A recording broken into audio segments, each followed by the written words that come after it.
जय श्री श्याम, जय श्री राधे। मैं आज आपको, मेरा नाम दिव्यांश तिवारी है। आज मैं आपको संत प्रेमानंद जी महाराज के बारे में कुछ विशेष सूचना देना चाहता हूँ। संत प्रेमानंद जी महाराज वृंदावन के रहने वाले हैं। काशी विश्वनाथ से वो आए थे। 17 साल में उन्होंने अपना घर सब छोड़ दिया था। वो माता राधा रानी के विशेष भक्त माने जाते हैं। दुनिया भर से लोग आज उनसे मिलने आ रहे हैं। बहुत प्रसिद्ध संत हैं। दुनिया भर से लोग अपनी समस्या का समाधान पूछ रहे हैं। लेकिन एक ही बात की मुझे चिंता हो रही है और मैं वही सूचना देना चाहता हूँ कि जब वो रात को परिक्रमा लगाने के लिए निकलते हैं तो आप लोग भी वीडियो के अंतर्गत देखते हैं कि कितनी अथाह भीड़ होती है, कितने ज़्यादा लोग उनसे मिलने जाते हैं। माना कि उनकी दोनों किडनी खराब हैं, माना कि एक किडनी का नाम कृष्ण रखे हैं, एक किडनी का नाम राधा रखे हैं, लेकिन आप ये बताइए कि इतनी ज़्यादा जनसंख्या होने के कारण कभी कभार तो उनको बीच रास्ते से ही आना पड़ता था लौट के। इतनी जनसंख्या के कारण उनको इन्फेक्शन, वायरस का डर है, जिसके कारण संत जी की तबीयत में भी खराबी हो सकती है। अगर उनके पीछे बॉडीगार्ड या उनके संत जी पीछे गुरु ना चलें तो लोग उनके पैर छुएंगे, हर प्रकार से मतलब उनको छूने का कष्ट है। लोगों का मानना है कि संत को ही छू लेंगे तो मैं तर जाऊँगा।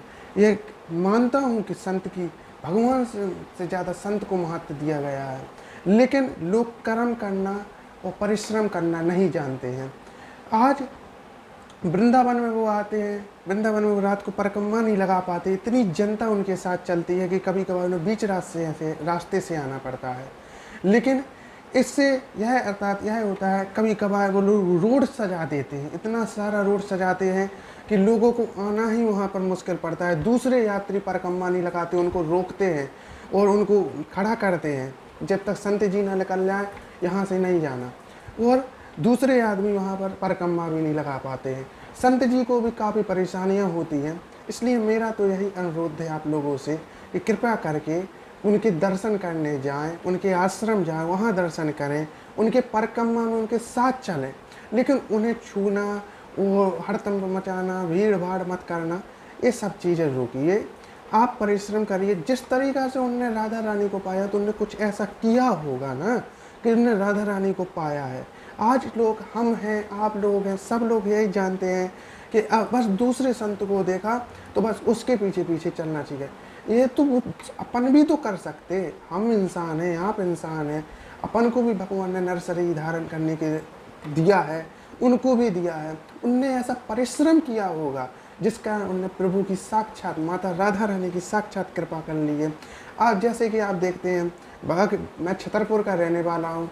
गड़ागंज बागेश्वर धाम के पिछले कितने धीरेन्द्र शास्त्री जी के, उनने स्पष्ट कहा था कि मैं भी व्यक्ति हूँ, मेरे पास आने से चाहे आप लाल बजरंग बली के पास जाएं, वहाँ जाएं तो और अपने मन से ही आप पर कृपा होगी, आपके सारे संकट चले जाएंगे। उन्होंने स्पष्ट कहा था। लेकिन जनता वहाँ कम जाने के कारण उनके पीछे ज़्यादा जाती है जहाँ उनकी कथाएं होती हैं। ठीक है, इसी कारण है कि संत जी के उनकी तबीयत खराब होती है, उनको वायरस का डर है, हर प्रकार से इन्फेक्शन का डर है। जनता वो कुछ नहीं देखती, डायरेक्ट वहाँ पहुँचती है जिससे उनके दर्शन हो जाए। अरे मैं कहता हूँ कि आपको जैसे भक्ति करने का इतना ही अच्छा है, माना को भक्ति ही करना चाहिए। इंसान का शरीर लिया है तो उसमें प्रभु का भी नाम लो। हमें शरीर धारण किया, उनने भी शरीर धारण किया। एक चीज़ इंसान समझ के पर आप लोग समझिए कि उनने ऐसा क्या किया होगा कि उनके पास साक्षात माता की कृपा हुई होगी। धीरेन्द्र शास्त्री जी महाराज जी ने ऐसी हनुमान जी की साधना की कि उन पर कृपा हो गई। ठीक है, खाटू श्याम जी की कथाएं सुन लीजिए। खाटू श्याम जी के यहाँ लोग दर पर जाते हैं, उनकी मनोकामनाएं पूर्ण होती हैं। मैं भी श्याम बाबा का दास हूँ। ठीक है, मेरी भी काफ़ी मनोकामनाएं पूर्ण हुई है। तो ऐसा करो ना, कुछ ऐसा करो कि प्रभु की आप पर भी कृपा हो। भगवान राम ने कहा था, बिन सत्संग मिले न हरीसा। अगर मतलब मैं बिना सत्संग के मैं नहीं मिल सकता हूँ। ठीक है, आप सत्संग करिए, प्रभु का भजन करिए, उनके गुणों का बखान करिए। भगवान ने स्पष्ट कहा था कि कलयुग केवल नाम आधार है। उनने कलयुग में सिर्फ 4 वर्ण बताए हैं। उनने इसलिए बताए 4 वर्ण कि पहला बताया था उनने अपने तीर्थ में उनने स्पष्ट कहा था कि अगर जो मनुष्य मेरे तीर्थ घूमेगा, मेरे मंदिरों के दर्शन करेगा, वो मेरे धाम को आएगा। दूसरा बताया था उनने नाम जप। नाम जप में भी उनने स्पष्ट कहा था कि मेरे नाम का बखान करेगा मेरी परम कृपा का सौभाग्य पाएगा। तीसरा, उन्होंने अपनी सुंदरता का वर्णन किया था। चौथा, उन्होंने अपनी लीलाओं का वर्णन किया है। उनने कलयुग केवल नाम आधार इतनी 4 वर्णों में मार दिए कि मनुष्य इनमें से कोई एक वर्ण ले। प्रेमानंद जी महाराज जी ने स्पष्ट बताया कि नाम जप से बड़ा कोई नहीं है। नाम जप करिए, कृपा पाइए। नाम ही सर्वश्रेष्ठ है। नाम, क्योंकि राम से बड़ा राम का नाम है, आप लोग जानते हैं। राम ही सबसे बड़े हैं।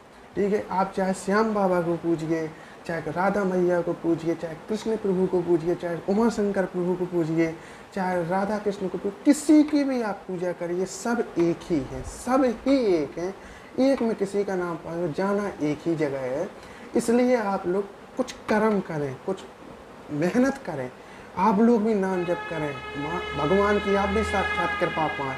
इसी तरीके से मैं बताता हूँ कि आप लोग, मानता हूँ कि आप दर्शन के लिए उनकी परिक्रमा में जाइए, लेकिन कृपया करके उनके नज़दीक मत जाए जिससे उन्हें इन्फेक्शन हो जाए। मेरी यही सूचना है। मेरा किसी का दिल दुखाना नहीं था। मैं तो आपको एक बार साधारण सी सूचना देना चाहता हूँ। जय श्री श्याम, जय श्री राधे।